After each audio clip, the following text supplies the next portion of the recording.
One more time.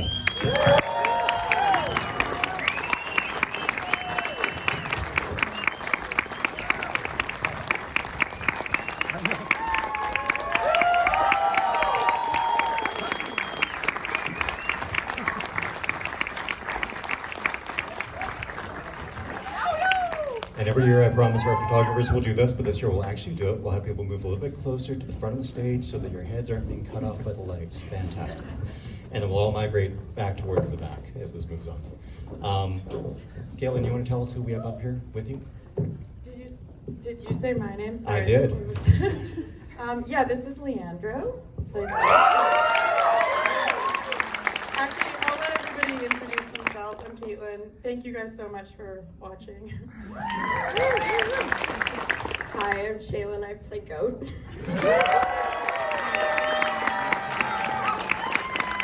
Hi, I'm Kaylee. I costume designed and I played Kim and John's mom.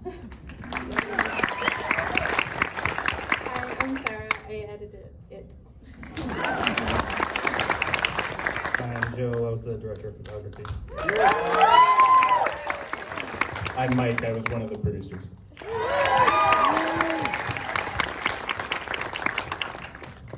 The first question will be for you, Caitlyn. Okay. I am curious, was it always Penticton? Like, was that right from the outset? It was always Penticton. Yeah. And I think the film demonstrates like this lovely balance of a familiarity with like these spaces within the town, within the community, but also like almost an outsider's appreciation of the majesty of the nature, the natural landscapes there as well. And wondering for yourself, how did you go about kind of envisioning the film to kind of like have those small, really distinct moments like in these spaces, the trailer park, etc., but also know that you wanted to capture kind of the natural grandeur of the Okanagan as well? Yeah, you said that really great. That's what I was doing, totally. Yeah, I spent my summers going to Penticton with my family, so I think I had an outside eye on it already. And I hadn't been back for years when I wrote this, and I really missed it. I have a lot of nostalgia for that place and kind of growing up there. So maybe that's why you felt that.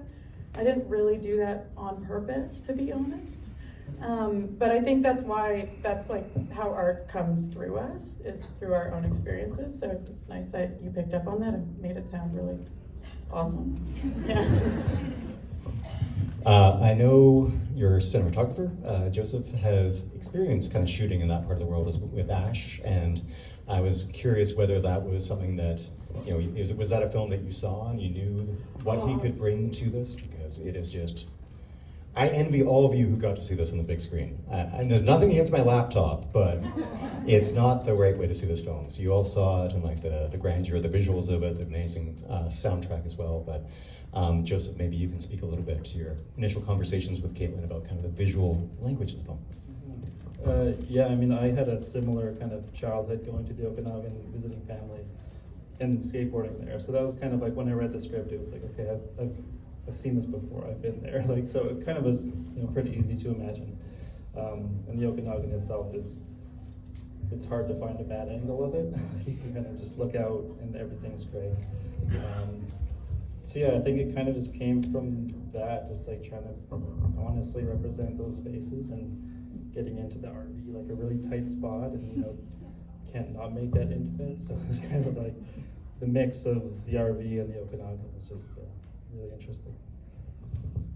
Caitlyn, for yourself, as someone who has been in front of the camera a good deal and worked as an actor, maybe you can speak to casting your two young leads here as well, and what they brought to the roles that maybe didn't exist on the page when you were writing it.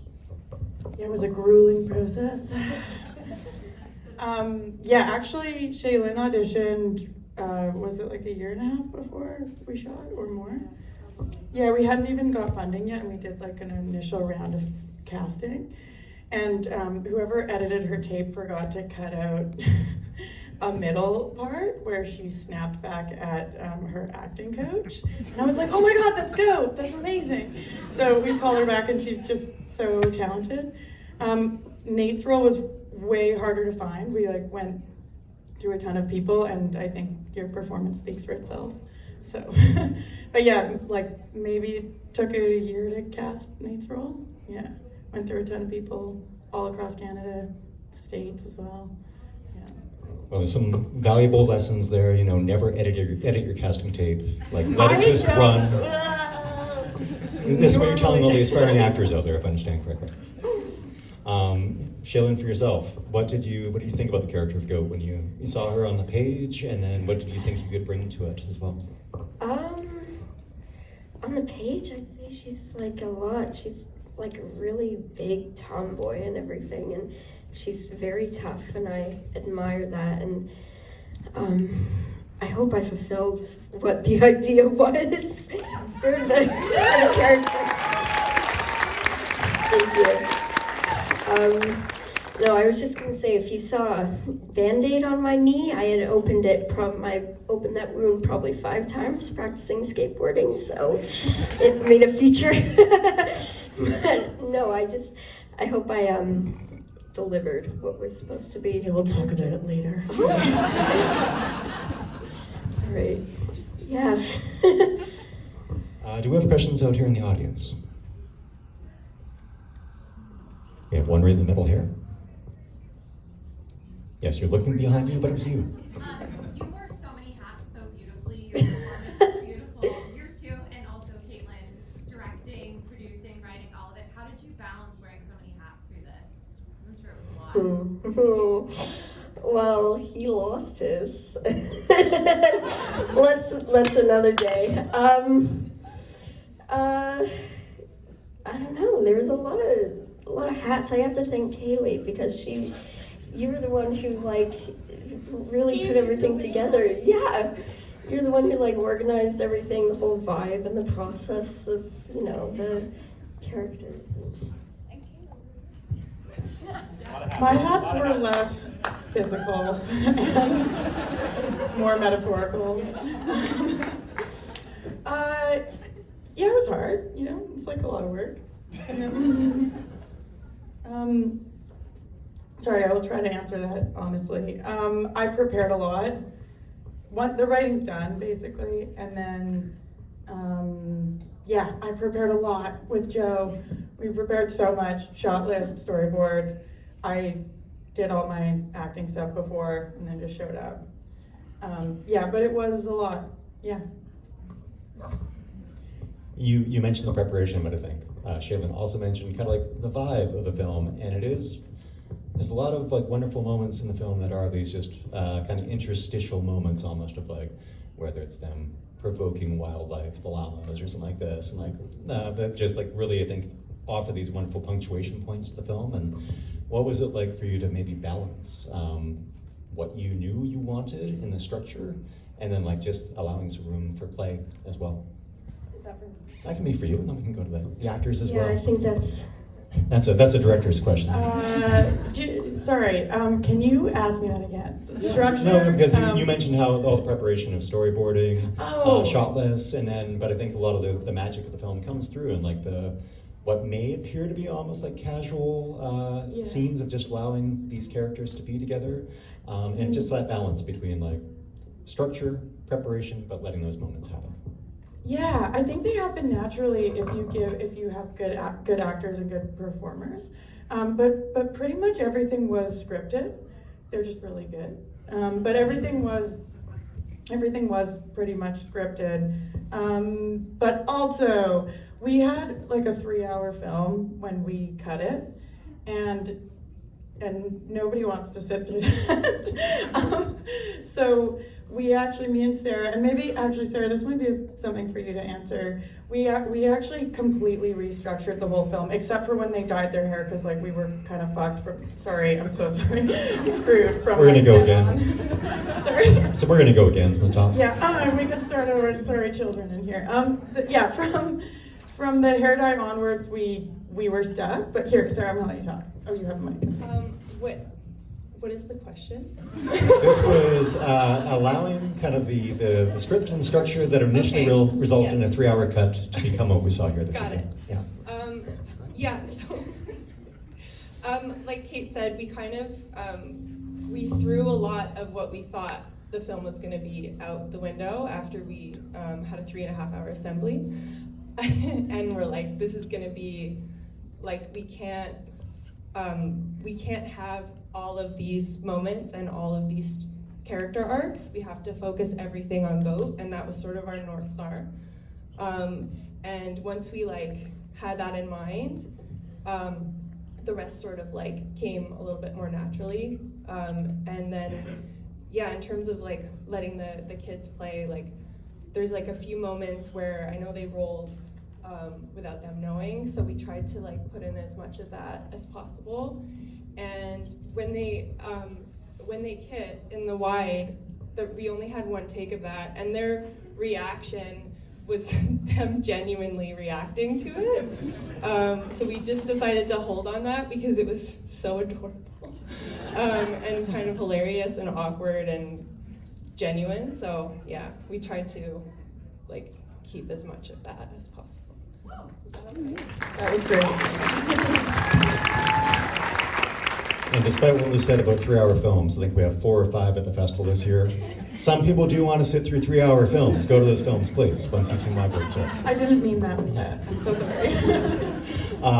Do we have other questions out here? On the aisle here first. I'm wondering, Caitlyn, your inspiration for the film. Are you a surfer, or did you have a love of surf as a child? Oh, and congratulations, it was a beautiful film. Oh, thank you so much. I'm glad you enjoyed it. Yeah, I've always wanted to surf, and I grew up in Calgary, so yeah. So yes to your question. Yeah, I started surfing actually when I finished the film, so that's cool. Yeah. I'm really bad, but I've done it. Yeah. I think we had another question on the aisle here as well. She asked a similar question. I asked a similar question. Okay, kind of in the middle back here. Yep, just turned your head. There's a scene early on, I think, when the kids are first meeting each other at the campground, and you just got such a good performance from this duck. I was wondering, when you got that take of the duck, did you go again, or did you all just know that's Is this a planted question? I don't think the duck cared. Did somebody tell you to ask that? Oh, because we went back and put the duck in, because that frame looks like one shot, but it's cut into 3. And so we had to go back and re-put the duck in, so thank you so much. It was worth it, right, Joe? Yeah.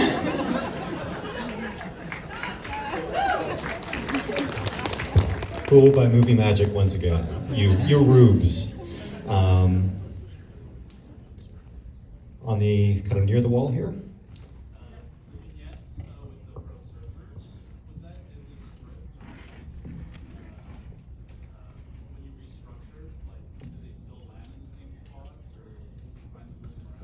Yeah, they were always in the script. They used to all be the dad, and then they used to all be Kelly Slater.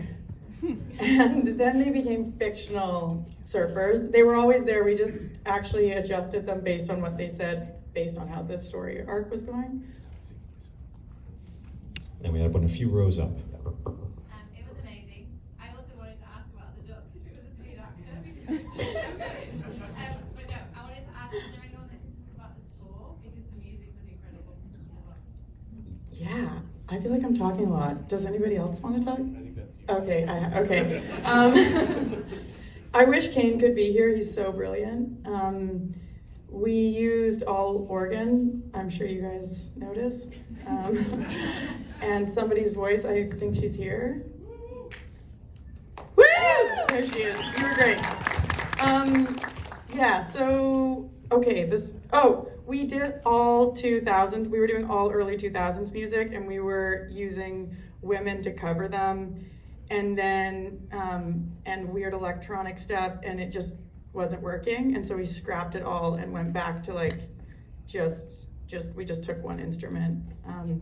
I wish Kane was here. I don't have anything intellectual to say about that. I have something to add that's a cool anecdote maybe for Kane. He gave us samples of what the score would be, and we would listen to it, because for some reason she got me on set with her, and it was really cool. So I got to watch the whole film get shot. and like be on set. And yeah, we would listen to his samples on the way to set every day. And then when I started cutting like the assembly, I used the song that plays at the end. We had it from the beginning. It's like slightly different, but like from the moment they get on the ferry to the end, it's almost exactly the same as it was in the assembly. Because I was like, I listened to that and I was like, this is it. And I showed it to Kate with the music, and she just cried for like 3 hours straight. Yeah. So Kane is a genius. That's my point, I guess.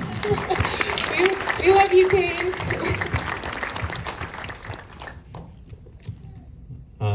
Who shouted out? Oh, okay, yeah, sorry, it's hard to see the balcony. Go ahead in the balcony, please. I was just wondering, what's the inspiration in terms of like writing something about girlhood? Was there something from your girlhood that kind of inspired such an impactful film? It was so powerful. Thank you so much as well. Oh my gosh. Sorry, I'm like digesting that question. Yeah, maybe just growing up and then looking back and thinking about it and feeling about it and kind of trying to express that in some way that is universal. Yeah, I wish I had a better answer for you because I don't think I know myself. Great job, man. Thank you. We have a hand kind of halfway up the room here. I just want to say thank you because the house in the film was my mom and dad's house for 60 years. Oh, who is It it? was totally bittersweet watching it. We just renovated it, and that was the house right before we renovated it, and it was kind of emotional. Oh wow! Can you wave to me so I'm looking at the right person? Oh, that's so cool. Thank you for sharing that. You have it forever that way. It's so cool. That is not a question we've had in a Q&A before, so thank you for asking that, or sharing that as well. Right here in the front. So I have sort of a question about filming and editing. You guys did a lot of really great dialogue and like really emotional acting. Did you mostly shoot like coverage for that, or how did you piece together those shots and edit them?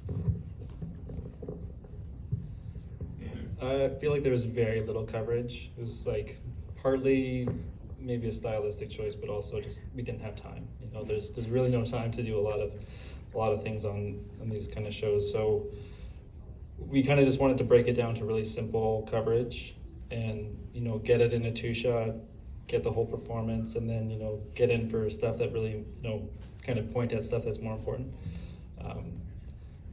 Yeah, it was kind of the whole driving force behind the way we shot that kind of stuff. Yeah, we had very, very limited time. Like, especially shooting with minors, you get way less time as well. And yeah. Mm-hmm. So every morning, me and Joe would be like, what are we cutting? What shots are we cutting today? Yeah, there was a few sequences that kind of just came to be like one take, kind of like figure out a wide, kind of medium wide thing that we're happy with and that we could watch for a while. And then hopefully it all happens in that take. And then, that was kind of it. Right here, and we'll come down here. Hi, great film. Thank you so much. I just wanted to ask, with the shots that you had, for example, like the Elvis and just people around town, were those all scripted, or did you kind of have like a day where you were just like, let's just go find somebody? That's a compliment, because that was very scripted and like very placed and like manicured. That's Relvis. He's a real performer in Penticton, and I told you. Yeah, his name's Relvis, and I grew up like floating down the channel and then getting out and watching Relvis. So we found him and he did it for us, which was pretty cool. So yeah, they're all scripted. Yeah. And then right here in the front. Hi. Congratulations on a really beautiful film, you all. I just loved the costumes, the hair. I felt like you perfectly captured the 2000s, which is like very nostalgic for me. And I'd also love to know, where on earth did you find such an authentic 90s motorhome? And where is the motorhome now? Hello, Katie. I grew up with this person. That's my family motorhome. Thanks for asking that. I kind of started writing the script to save it because my parents were trying to sell it. And I know, and now we're here. I'm like, what the hell happened? I was so sad when they were gonna sell it, so I was like, I guess I'll buy it for a movie. So that was what we grew up in. We'd do like 8-week road trips around the States and Penticton. Great question. And then do you want to speak to kind of getting the look of the costumes of the era? Sure. I'm actually wearing one of the fabulous shirts that was cut from the film. I made a skirt out of it. I'm from Montreal, and I did most of my shopping in vintage shops there. And then I flew with 5 oversized giant bags to Kelowna, and Air Canada lost some of them, which was gorgeous. And then I started shopping in Penticton, lo and behold, all the shops were still kind of 2003, and it was amazing.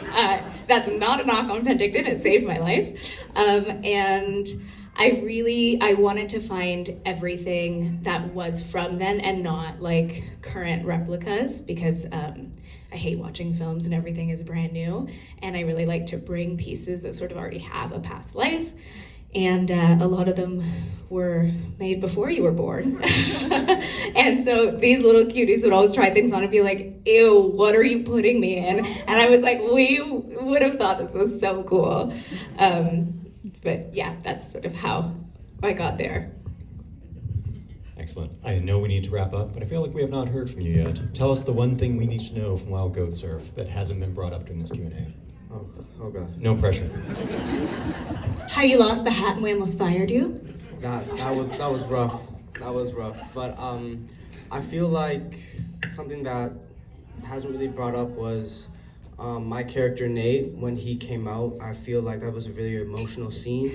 As in 2003, being like black and being gay, it really pushes you down in that totem pole. And I feel like everyone needs a friend like Goat, and I feel like with Goat, I could really, Nate can really be himself. He could be fun. He could,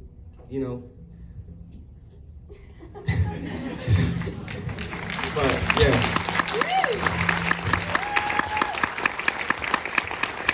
I put you on the spot, and you rose to the occasion. Thank you so much for doing so, and thank all of you for being here tonight and sharing the film with us. Film screens again early next week, so tell people to go and see it, and we look forward to seeing all of you around the festival. Big round of applause again.